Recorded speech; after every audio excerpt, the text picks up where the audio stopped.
Bulletin का बाकायदा आगाज करेंगे। कराची पुलिस के शहर को पुरअमन दिखाने के जतन, कभी लंदन तो कभी लाहौर के मुकाबले में जराइम कम होने के दावे। इस बार पुलिस चीफ ने कराची का मवाजना शेखुपुरा से कर डाला। कहा, कराची में डकैती मज़ाहमत पर अमवात आबादी के लिहाज से कम है। शेखुपुरा में भी 500 से ज़ायद कत्ल होते हैं। कराची में ज़्यादा अमवात ज़ाती दुश्मनी पर हुई। बिजनेसमैन पर हमला भी ज़ाती दुश्मनी का शाखसाना करार दे दिया। मुल्ज़िमान की जल्द गिरफ्तारी की भी यकीन दहानी। कराची पुलिस चीफ का सेफ सिटी मंसूबे में ताख़ीर का एतराफ़। जावेद आलम ओढो ने कहा कि वसाइल की कमी है, मज़ीद नफरी की ज़रूरत है। सोल्जर बाजार कंट्रोल एंड कमांड रूम का इफ्तिताह कर दिया। पुलिस चीफ को कम्युनिटी पॉलिसिंग की जानिब से शील्ड पेश की गई। 500 शहादतें नहीं हुई। कराची में टोटल 129 स्ट्रीट क्राइम में 129 शहादतें हुई और 129 क्रिमिनल्स मारे गए।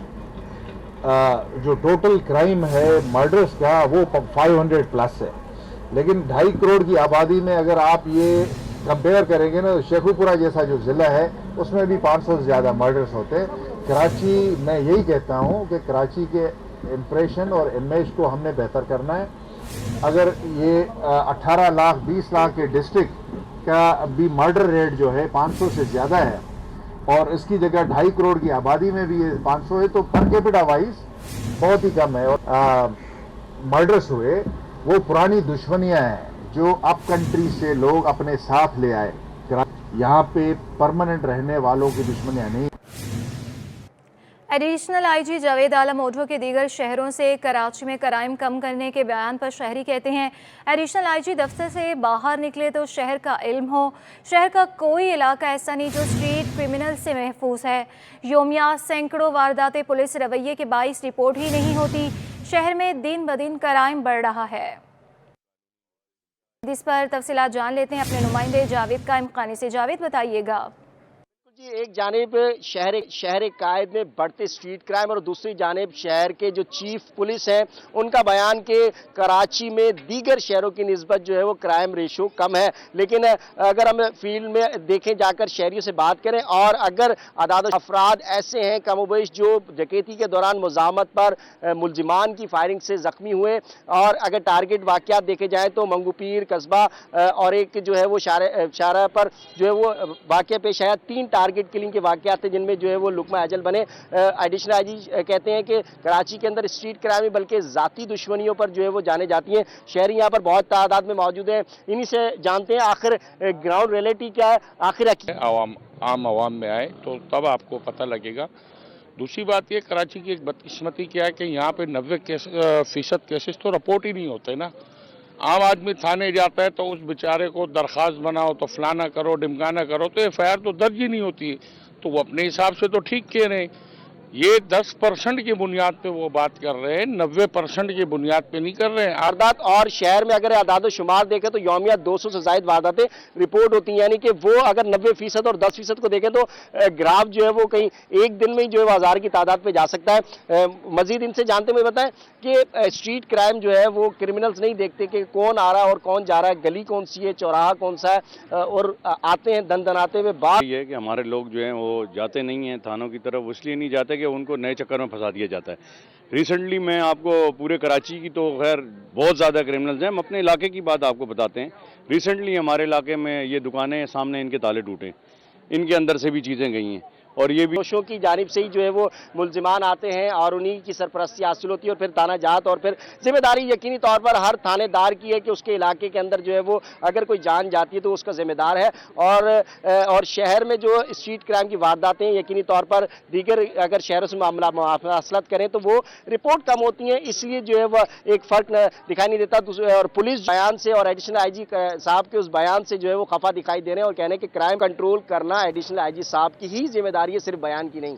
जी, जबकि दूसरी जानिब शहरियों ने पुलिस चीफ का जराइम में कमी का दावा बेबुनियाद करार देते हुए तहफ़्फ़ुज़ का मुतालबा किया। कहते हैं, घर से बाहर निकलते हुए डर लगता है। एडिशनल आईजी जिम्मेदारी निभाते हुए जराइम को काबू करें। नहीं, कम तो नहीं हुई, तकरीबन जो है वारदातें तो वही चल रहा है जैसा सिस्टम था। मजीद कुछ बढ़ रहा है, कमी की तरफ नहीं जा रहे, क्राइम बढ़ रहा है। ये बिल्कुल हालात से मुताबिक नहीं रखता है और क्राइम मज़ीद बढ़ रहे हैं, और छीना छपी और ये लोगों के साथ दहशतगर्दी ये मामला बहुत ज़्यादा बढ़ रहे हैं। और जैसे पुलिस कह रही है कि भाई ये एक शहर से कंपेयर किया जा रहा है, ये बिल्कुल गलत है। जो जिसका जिम्मेदार है एसएचओ साहब जो अपने इलाके के जिम्मेदार हैं, उन्हें अपना ये जिम्मेदारी बखूबी निभानी चाहिए। ज़्यादा जो क्राइम होते हैं यहीं होते हैं, यहाँ से निकलो यहाँ महफूज, यहाँ से अगले स्टॉप तक जाना है तो यहाँ तक महफूज नहीं। कराची में स्ट्रीट क्राइम पर काबू पाने के लिए पुलिस ने हिकमत अमली तब्दील कर ली। पुलिस ने मुनशियात फरोशों के खिलाफ भी टारगेटेड ऑपरेशन का आगाज़ कर दिया। एसपी सोहराब गोड ने जराइम पर जल्द काबू पाने के अज़्म का इज़हार किया। मज़ीद तफसीलात इम्तियाज़ अली की रिपोर्ट में देखिए। नाइजीरिया में शहीद एहलकार के कत्ल में मुलवस मुल्ज़मान की मौजूदगी की इतला पर पुलिस और रेंजर्स ने मुश्तरका टारगेटेड सर्च ऑपरेशन किया। पुलिस ने 8 मुश्तबा अफराद को हिरासत में लेकर तफ्तीश शुरू कर दी। ऑपरेशन के दौरान इलाके के दाखिली और खारजी रास्ते बंद करके मखसूस घरों की तलाशी ली गई। मलिर में रात गए जराम पेशा नासिर की तलाश में मलिर सिटी पुलिस ने कॉम्बिंग ऑपरेशन किया। 5 घंटे से ज्यादा कॉम्बिंग ऑपरेशन में 17 मुश्तबा अफराद को हिरासत में लिया गया। 14 दुकानों और 40 घरों की तलाशी ली गई। 21 नाज़रीन, पाक कॉलोनी में मारूफ बिजनेसमैन मोहम्मद लाखानी कातिलाना हमले में जख्मी हो गए। मोहम्मद लाखानी को लियारी एक्सप्रेस वे पर फायरिंग का निशाना बनाया गया। गाड़ी पर दोनों अतराफ से फायरिंग की गई। अस्पताल में जेर इलाज हैं। कारोबारी शख्सियात ने हमले की पुरजोर मजम्मत की है। सदर साइट रियाजुद्दीन ने कहा कि बिजनेस कम्युनिटी गैर महफूज है, इन हालात में फैक्ट्रियाँ कैसे चलाएं। सनती इलाकों में हिफाजती इकदाम मज़ीद सख्त करने का भी मुतालबा कर दिया।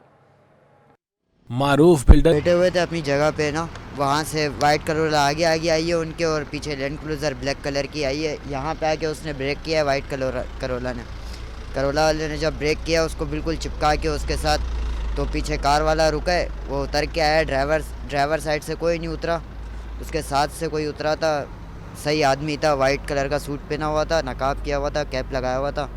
वो उतरा, उसने पहले साइड ग्लास तोड़ा है, साइड ग्लास तोड़ के लेफ्ट हैंड पे आया, लेफ्ट हैंड पे आके उसने शीशा उतरवा के फायरिंग की है। बकाया तो उन्होंने इशारा किया पानी का, मैंने पानी पिलाया उनको। मैंने सर आप सही तो हैं? बोला हाँ सही हूँ। अब मैंने ड्राइवर को भी पिला दूँ। ड्राइवर आया, जब देखा उसको तो उसके पूरा ये हिस्सा फटा हुआ था। मैं घबरा गया देख के उनको। मैंने बोला यार क्या, अब इतने में एक साहब चल रहे थे साथ में, वो आए, उन्होंने बोला पीछे वारदात हुई है लोरस की साइड में इनके साथ। तो मैंने आप एम्बुलेंस को फ़ोन करो, बोला मैंने कर दिया है। तो उनकी अपनी दूसरी गाड़ी आ गई, उसमें गार्ड वगैरह भी बैठे हुए थे, तो उनके साथ फिर बैठ के वो चले कर दिया। कराची लियारी नवालीन फायरिंग का वाक़या नया रुख इख्तियार कर गया। वाक़े में 3 अफराद ज़ख्मी हुए थे। पुलिस के मुताबिक वाक़या लेन देन का शाखसाना मालूम होता है। इब्तदाई तौर पर ज़ख्मियों से बयान रिकॉर्ड किए जाएंगे। इस पर मज़ीद तफसीलात जान लेते हैं अपने नुमाइंदे नुमान कायानी से। नुमान, बताइएगा। जी बिल्कुल, इस वक्त सिटी 21 न्यूज़ की जो टीम है वो सिविल अस्पताल के बाहर मौजूद है, जहां पर अब से कुछ देर कबल लियारी में 3 अफराद को जो है वो गोलियां मारी गई। इब्तदाई तौर पे डकैती मज़ाहमत का वाक़या करार दिया जा रहा था, मगर इस वक्त जब हमारी अंदर सिविल अस्पताल में पुलिस अफसरान से बात हुई तो उनका कहना था कि ये ज़ाती दुश्मनी का वाक़या है। एक आदमी टारगेटेड था, जबकि 2 आदमी जो हैं गोलियों के जद में आए। 4 अफराद की जानिब से 2 मोटरसाइकिल सवारों पर ये अफराद मौजूद थे। गली में खड़े हुए शख्स को उन्होंने निशाना बनाया। इस वक्त डीएसपी और बाकी जो एसएचओ साहिबान है वो भी यहाँ पर मौजूद है। उनसे हमारी बात हुई तो उनका कहना था लियारी के अंदर ज़ाती दुश्मनी का वाक़या था। 3 अफराद में से एक आदमी जो है कुछ दिन कबल जो है वो दुबई नेशनल है और वहाँ से यहाँ पर मौजूद था। और इस वक्त जो है इस वक्त सिविल अस्पताल के अंदर तीनों जो ज़ख्मी हैं उनको तिबी इमदाद का सिलसिला जारी है। उनके लवाहिकीन भी यहाँ पर मौजूद हैं, जिनसे हमने बात करने की कोशिश की तो उन्होंने बात करने से माजरत का इजहार किया। जी, कराची में ख़वातीन के लिए खुसूसी तौर पर पीपल्स पिंक बस सर्विस का इफ्तिताह कर दिया गया। पिंक बस सर्विस से सफ़र करने वाली ख़वातीन 7 रोज़ के लिए बिल्कुल मुफ्त सफ़र कर सकेंगी। आदिया नाज की रिपोर्ट देखिए। वज़ीर ट्रांसपोर्ट शर्जील मेमन ने ख़वातीन के हमरा पीपल्स पिंक बस सर्विस का इफ्तिताह किया। इफ्तिताही तकरीब से खिताब में कहा कि पिंक बस सर्विस की शुरुआत करने जा रहे हैं। हमें सबसे ज्यादा माँ बेटियों को खुद मुख्तार बनाना है। सिंध के हर शहर में ख़वातीन के लिए बसें चलाने की कोशिश कर रहे हैं। सूबाई वजीर ने 7 रोज के लिए ख़वातीन को मुफ्त सफर मुहैया करने की नवीद सुनाई। ये हमने खुद देखा है कि जब हम सफर कर रहे होते हैं कि जितनी रिजर्व सीट्स ख़वातीन की हैं इसमें बसेस मुझसे ज़्यादा ख़वातीन बस में सवार होती हैं, तो एक अच्छा फील नहीं आ रहा होता कि खामख़ा उन हमारी माँ उन बहनों को जो उस तकलीफ़ से गुजरना पड़ता है। तो इसलिए यह फ़ैसला किया गया, जो कि मैं समझता हूँ कि गवर्नमेंट ऑफ सिंध का उस फैसले को मैं शुक्रगुजार क्योंकि हर इंसान उसको अप्रिशिएट कर रहा है। जो भी चार्जेस होंगे वो फ्री होंगे 7 दिन के लिए। ये तमाम ख़वातीन के लिए ये सर्विस मुकम्मल तौर पर फ्री ऑफ कॉस्ट होगी। तकरीब से खिताब में शर्मिला फारूकी बोली कि पीपल्स पार्टी ने इससे कबल विमेन बैंक का कयाम किया। ये वो जमात है जिसने खवातीन को तरजीह दी। पीपल्स पार्टी ने ही पहले वुमेन्स पुलिस स्टेशन का कयाम किया, फिर पहले वुमेन बैंक का कयाम किया, ह्यूमन राइट्स मिनिस्ट्री का कयाम किया, और ये वो जमात है जिसने हमेशा खवातीन को तरजीह दी, खवातीन के हुकूक को तरजीह दी, खवातीन को आगे लेकर आए। सूबाई वजीर मेहनत और अफरादी क़ुव्वत सईद गनी का कहना था कि ये बसें आवाम की मिल्कियत हैं, आवाम इनका ख्याल रखें। गुजारिश सिर्फ ये करूँगा तमाम कराची के शहरियों से कि ये जितनी सरकारी बसेस यहाँ चली हैं, रेड बसेस हों, इलेक्ट्रिक बसेस हों, ऑरेंज बसेस हों, ग्रीन लाइन आपके यहाँ चल रही है, रेड लाइन आने वाली है, येलो लाइन पे काम शुरू होने वाला है, ये सब की सब आपकी बसेस हैं, ये आपकी प्रॉपर्टी हैं, ये आपके पैसों से, आपके टैक्सेस से लाई जा रही हैं। यहाँ ना शर्जील मेमन का ज़ाती पैसा है, ना सईद गनी का पैसा है, ना मुराद अली शाह का है, ना बिलाल भुट्टो जरदारी का है। हम तो सिर्फ कोशिश कर रहे हैं कि आपकी खिदमत कर लें, इनका उसी तरह ख्याल करें जिस तरह अपनी गाड़ियों का करते हैं। तकरीब में मुख्तलिफ शोबाहाय जिंदगी से ताल्लुक़ रखने वाली खवातीन ने कैमरामैन फरहान अहमद के साथ आदिया नाज, सिटी 21। पिंक बस में क्या क्या सहूलियात हैं और खवातीन का इस हवाले से क्या कहना है, ये रिपोर्ट देखिए। कराची में ट्रांसपोर्ट की जदीद सहूलियात की फराहमी के लिए सिंध हुकूमत पेश ऑरेंज लाइन, BRT, EV बसों और पीपल्स बस सर्विस के बाद अब पिंक बस सर्विस भी कराची की सड़कों पर दौड़ेगी। खवातीन के लिए मुख्तस पिंक बसें वाईफाई, मोबाइल चार्जिंग और CCTV कैमरों की सहूलियात से आरास्ता हैं। एक बस में 50 खवातीन बैक वक्त सफर कर सकेंगी। स्पेशल खवातीन के लिए भी 2 सीटें मुख्तस की गयी हैं। औकात में 20 मिनट जबकि उसके बाद 1 घंटे के वक्फे से ये बसें सड़कों पर दौड़ती नजर आएंगी। Pink bus service model colony से बरास्ता शारा फैसल टावर तक खवातीन को सफरी सहूलियात फराहम करेगी। पिंक बस सर्विस के आगाज पर कराची की खवातीन खुशी से निहाल नजर आईं और अपने लिए एक अलग बस सर्विस को खूब सराहा। पर ये इस बस से साफ सुथरी बस है और इस तरीके से हम लोग इजीली सर्वाइव भी कर सकते हैं। ये हुकूमत सिंध की तरफ से बहुत अच्छा इकदाम है हमारा। बहुत अच्छा लग रहा है ये सुन के कि हमारे लिए एक अलग से सर्विस प्रोवाइड की गई है सिंध गवर्नमेंट की तरफ से। पहले भी ऐसे इनिशिएटिव थे जो सिंध गवर्नमेंट के बहुत अच्छे थे, बट ये एक मखसूस हम लोगों के लिए कर दिया है कि हम लोग ईजीली कंफर्टेबल सफ़र कर सकें। लेकिन अब ये है कि पीपल्स जैसे वुमेंस के लिए एक अलग से होगी बस, तो ये बहुत ज़्यादा अच्छा है क्योंकि कभी कभार इन्हीं हालातों की वजह से जो है फैमिली अलाउड नहीं करती थी हमारी, तो अब ये है कि इजीली हमारी फैमिली भी अलाउड करेगी और इजीली हम जॉब, कॉलेज, स्कूल जहाँ भी जाना हो तो इजीली हम जा सकते हैं। खवातीन कहती हैं कि अब मुश्किलात खत्म हुई और सफर आसान और महफूज हो गया। पहले दूसरी लोकल बसेस चल रही होती हैं, छोटे छोटे कंपार्टमेंट्स होते हैं, उसके अंदर बहुत ज़्यादा परेशानी होती है। कंडक्टर जो हैं वो मेल होते हैं, तो इस हवाले से ये बहुत अच्छा इकदाम है सिंध गवर्नमेंट का कि ये पिंक बसेस सिर्फ खवातीन के लिए, इसमें सिर्फ खवातीन सफ़र करेंगी और दूसरा यह है कि जो कंडक्टर हैं वो भी खवातीन ही हैं। इसमें जो एक गीज़र वगैरह की बहुत ज़्यादा आती है, पेट्रोल वगैरह की स्मेल, इसमें ऐसा कुछ भी नहीं, मतलब बहुत अच्छा कार जैसा ही सफ़र है। देखें, this is a very nice initiative और इसकी वजह से जो है हमारी लेडीज़ का कॉन्फिडेंस ट्रैवलिंग के लिए जो उन्हें दुश्वारियाँ होती थी पब्लिक बसेस में, अब वो उन दुश्वारियों का उन्हें सामना नहीं करना पड़ेगा और वो कॉन्फिडेंटली शहर में कहीं भी आराम से आ जा सकती हैं। पहले मरहले की कामयाबी के बाद रूट्स में इजाफा किया जाएगा। पिंक बस सर्विस मुतारिफ करवाने का मकसद सिंध हुकूमत की जानिब से कराची की खवातीन को महफूज सफ़र मुहैया करना है। अब ये खवातीन की जिम्मेदारी है कि इस बस सर्विस को आप बनाएं। कैमरामैन फरहान अहमद के साथ आदिया नाज, सिटी 21। एक और खबर देंगे। मुल्क में तवानाई बहरान के पेश नज़र इकरा यूनिवर्सिटी के तलबा ने हुकूमत की मुश्किल आसान कर दी। तालिब इल्मों ने कचरे से बिजली और गैस बनाने का तरीका ढूंढ निकाला। अब होगा आलूदगी से पाक माहौल, क्योंकि तालिबे इल्मों ने कचरे से बिजली और गैस बना ली। शोबा माहौलियात ने इकरा यूनिवर्सिटी नॉर्थ कैंपस में सजाई तवानाई प्रोजेक्ट की नुमाइश, जहां तलबा और तालबात की जानिब से 20 से ज्यादा प्रोजेक्ट्स पेश किए गए। Campus director professor doctor Syed Ali Raza ने इवेंट को कामयाब करार दिया। आज का जो ये मकसद है हमारा इस एक प्रोजेक्ट डिस्प्ले का, इन बच्चों ने जो कुछ पढ़ा उससे जो सीखा उसके मुताबिक डिफरेंट आइडियाज़ निकाले कि कैसे इन्वायरमेंट को और सस्टेनेबल किया जा सकता है। आजकल हर कोई सस्टेनेबल डेवलपमेंट गोल्स की बात करता है जो कि यूनाइटेड नेशंस ने दिए हुए हैं, लेकिन अगर ये वो लोग बच्चे जो कि 19 साल, 20 साल, 21 साल के बच्चे हैं, ये आज से खुद सोचना शुरू करते हैं तो ये बहुत बड़ा फ़ायदा होगा इस आने वाली हमारी जनरेशन के लिए। तलबा ने प्रोजेक्ट्स पेश करके माहौलियाती तब्दीली की अहमियत को उजागर किया, जिसे देखकर शुरा दाद दिए बगैर न रह सके। ये हमारा प्रोजेक्ट है, ऑटोमेटेड वेस्ट सेग्रीगेशन मशीन बनाई है हमने।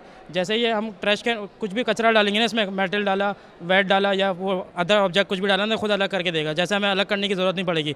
अभी इंडस्ट्रीज़ में अलग करने की ज़रूरत पड़ती है ना, वैसे हमें अलग करने की ज़रूरत नहीं पड़ेगी। जो कि रेन वाटर से एक पावर कैसे जनरेट कर सकते हैं, इलेक्ट्रिसिटी। रेन वाटर का जो भी वाटर आता है वो वेस्ट होता है, लेकिन हम उसको रिसाइकिल करके एक नए प्लांट के जरिए हम उसको यूज़ कर रहे हैं। तलबा पर उम्मीद है कि फ़ज़ा में बढ़ती आलूदगी को रोकने के लिए ये प्रोजेक्ट्स मुस्तकबिल में माविन साबित होंगे। कैमरामैन शाहजेब रजा के साथ मोहम्मद जवाद आसिफ, सिटी 21। कराची में एलपीजी की कीमतों में 60 रुपये तक का इजाफा कर दिया गया। शहर भर में दुकानों पर एलपीजी 300 रुपये फ़ी किलो तक फ़रोख्त होने लगी। रातों रात कीमतें बढ़ने पर शहरियों के साथ साथ रिक्शा ड्राइवर भी सीख पा हो गए। कायद में पेट्रोल के बाद एलपीजी भी महंगी कर दी गई। दुकानदारों ने यकदम 60 रुपए फ़ी किलो इजाफा कर दिया, जिसके बाद नई कीमत 300 रुपए फ़ी किलो तक पहुँच गई। दुकानदारों ने एलपीजी की कीमतों में इजाफे की वजह मौसम सरमा को करार दिया। गैस की लोड शेडिंग से इतना ज़्यादा परेशान थे, उन्होंने ऑल्टरनेट गैस सिलेंडर यूज़ करना शुरू किया। अब गैस सिलेंडर यूज़ करने जा रहे हैं तो उसमें भी इजाफा कर दिया गया है कि आवाम को कहाँ ले आगे, या कि आवाम को सांस लेने पर भी टैक्स लगाएगी हुकूमत। दूसरी जानिब जायद कीमतों पर एलपीजी खरीदने वाले शहरी और रिक्शा ड्राइवर दोनों ही परेशान दिखाई दिए। बोले महंगी एलपीजी खरीदने पर मजबूर हैं, हुकूमत कीमतें कम करवाए। ओगड़ा की जानिब से एलपीजी की नई कीमत 60 रुपए इजाफे के बाद 240 से बढ़कर 264 रुपए हो गई। ताहम दुकानदार मनमाने इजाफे के बाद 300 रुपए किलो में फरोख्त कर रहे हैं। कैमरामैन एहसन अमीन के हमरा काविश मेमन और सादत हुसैन, सिटी 21। तलब पर इंटरबैंक में अमेरिकी डॉलर 94 पैसे महंगा होकर 268 रुपये 83 पैसे पर बंद हुआ।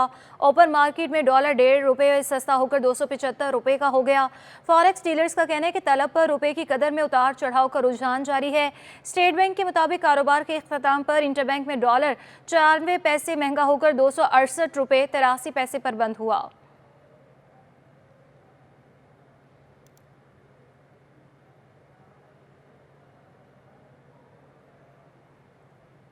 सरे शाम कराची मौसम खासा खुशगवार हो जाता है। हल्की ठंड में मनपसंद खाना हो तो क्या ही बात है। कराची में डिश प्लेटर की मांग बढ़ गई, जिसे लोग शौक से खाते हैं। मजीद जानते हैं राहिल बेग से। जी, इस वक्त हम मौजूद हैं कराची की कदीम फूड स्ट्रीट बंस रोड पे, जहां पर हर कोई मज़ेदार, चटपटे और रिवायती खानों के लिए यहाँ का रुख करता है। और इन दिनों बंस रोड पर प्लेटर खासा मकबूल हो रहा है, तो टेस्ट चेंज करने के लिए लोग यहाँ का रुख कर रहे हैं और इन्हीं से जानते हैं ये क्या कहेंगे। अस्सलाम वालेकुम। वालेकुम अस्सलाम। क्या कहेंगे, प्लेटर को किस तरह से तैयार किया जाता है, इसमें कौन कौन सी डिशेस होती हैं, क्या कहेंगे? ये प्लेटर जो है कराची में जैसे मंदी बहुत तेज़ी से एंटर हो रही थी, उसको देखते हुए उसी का ही एक रेसिपी हमने तैयार की।